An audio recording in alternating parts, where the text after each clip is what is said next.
to ask ourselves, do I want to change the world? Why, yes, I do. Any human being, any decent human being will say yes to that. If we're going to reinvent anything, if we're going to galvanize a team around a common purpose, it all starts with who we are and what we do. The question, however, am I willing to scare myself in order to change the world, is the real question. And that's why it's a very personal choice. Nobody can make that for you. So there's got to be something more that we come to work for than just the money. Money's important. There's no denying that. But over and above that, what are we here for? My friend Terry Pierce, who's one of the finest executive coaches on the planet, put it beautifully in an article in the San Francisco Examiner a while ago. I think his words speak for themselves. Here's the way Terry put it. He said, there are many people who think they want to be matadors only to find themselves in the ring with 2,000 pounds of bull bearing down on them and then discover that what they really wanted was to wear tight pants and hear the crowd roar. The congruence between our words and our actions. It's not enough to talk about it. We've got to prove through our actions that we mean it. When those two things don't line up, our words and our actions, it creates confusion, it creates cynicism, and pretty soon we wonder why nobody's following us. So, I'm going to bring us in for a landing here on the assumption that the answer to this question, do I really want to do this? Let's assume that the answer for everybody in this room is yes. Steve Farber, Extreme Leadership. Steve Farber is the president of Extreme Leadership Incorporated, an organization devoted to the cultivation and development of extreme leaders in business, not-for-profits, public service, and life. His book, The Radical Leap, A Personal Lesson in Extreme Leadership, is a recipient of Fast Company magazine's Reader's Choice Award and was named one of the 10 best business books of 2004 by CEO Refresher. His second book, The Radical Edge, Stoke Your Business, Amp Your Life, and Change the World, was hailed as a playbook for harnessing the power of the human spirit. Have you heard any management buzzwords over the years?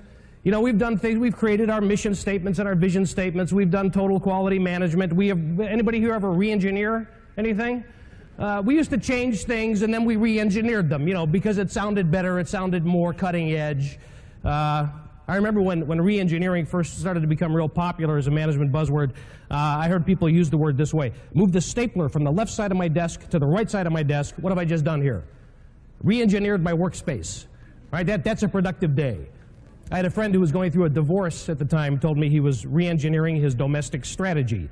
You know, it can get a little bit absurd.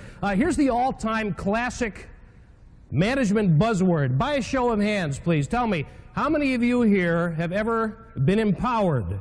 Can I see your hands, please? All right, empowerment is one of these words. It's an important word, right? I mean, it's important to any discussion on leadership and great business.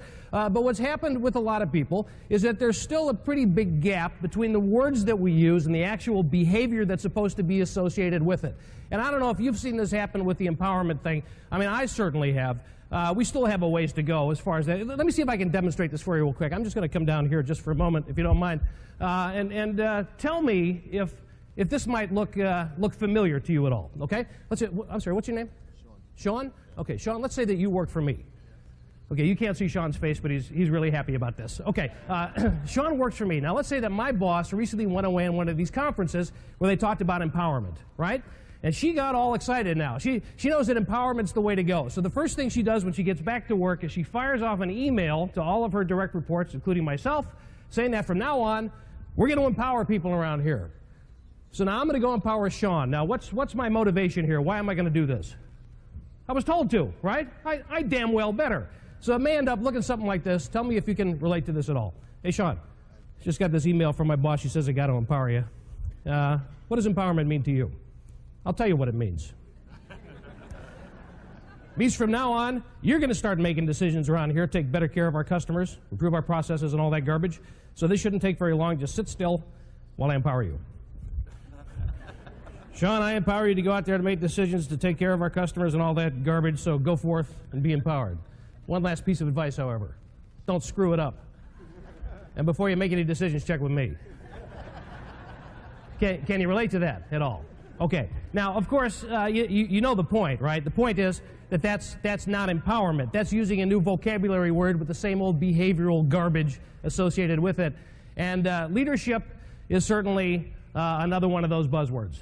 And it's a buzzword for all the right reasons. The reasons these things become popular to begin with is because they're great ideas. The challenge, however, is to live up to the promise of the ideas in our own behaviors.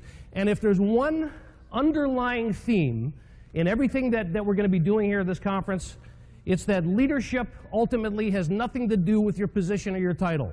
It doesn't matter where you sit on the company's organizational chart.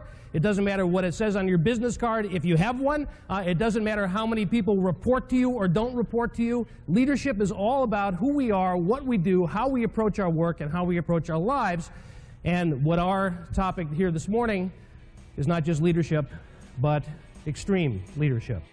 An expert in business leadership with regular national media appearances, Steve is a senior-level coach and consultant who has brought his message of extreme leadership to thousands of business people at world-class organizations, including Sun Microsystems, the Discovery Channel, Ameriprise Financial, Abbott Laboratories, Eddie Bauer, Intel, Kraft Foods, Verizon, the American Medical Association, the General Services Administration, the Council for Excellence in Government, Wells Fargo, WellPoint Incorporated, and many others. Gillette, acquired not all that long ago by Procter & Gamble for $57 billion, okay? Now, as far as you and I and the average person on the street is concerned, what business is Gillette in? What do they make? Razor blades. Gillette's in the shaving business. They make razor blades, okay? So imagine that you work for Gillette. You're thinking about this energy thing. You're waking up in the morning and you're thinking, all right, I'm going to go to work today. What am I going to do? I'm going to make razor blades. Woo! Can you get cranked up about that? Well, let me tell you something, man. They do.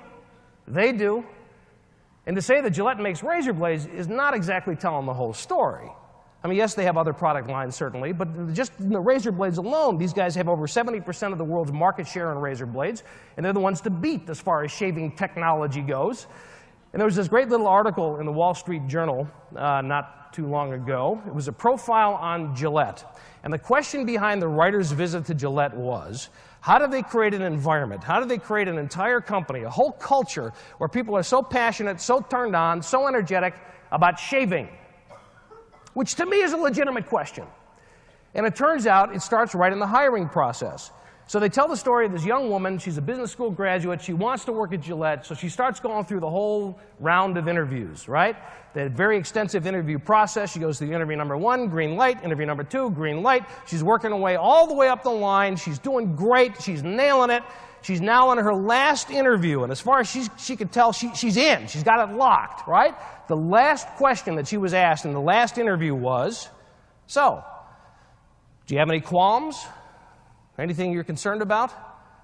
And just kind of half kidding, she said, well, not sure I want to spend the rest of my life worrying about underarms.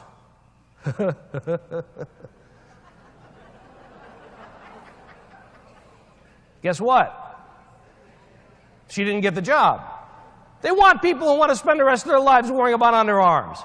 That's what they do. They worry about underarms and legs and faces and backs, whatever. They do. So then, listen to this. Then they go down into the prototype model shop, and they talk with a guy named George Turchinas, who was a manager of the prototype model shop and also had the title of preferred tester. So what do you infer from that? What does this guy do for a living? He shaves. Now, listen to what he said. I'm going to warn you ahead of time. It's going to sound kind of sick, all right? But here's what he said, and I quote, "We bleed so you'll get a good shave at home." This is my 27th year, he said. Came here my first week, haven't missed a day of shaving. We bleed so you'll get a good shave at home. Now that's a hell of a mission statement if you ask me. I'd like to see him laminate that in a little card and hand it out to everybody. So then they go down into the shaving technology laboratory, and they talk to a guy named Donald Chalk, who is the vice president of the shaving technology laboratory, and I think that title speaks volumes in and of itself. And they asked Mr. Chalk, just what exactly is it that you people do here in the shaving technology laboratory? Now listen to the way he answers this question, and you tell me if there's any energy in this, all right? Here's what he said, and I quote, "We test the blade guard, the blade edge, the angle of the razor, the balance of the handle, the length, the heft, the width. What happens to the chemistry of the skin? What happens to the hair when you pull it?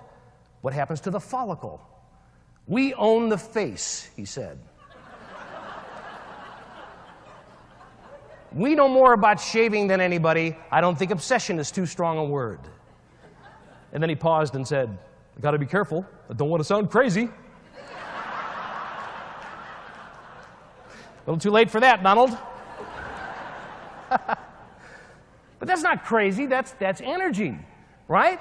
These guys don't make razor blades. There's something much bigger going on there. So then I shared this example with a bunch of folks from the retail industry in Chicago last year sometime.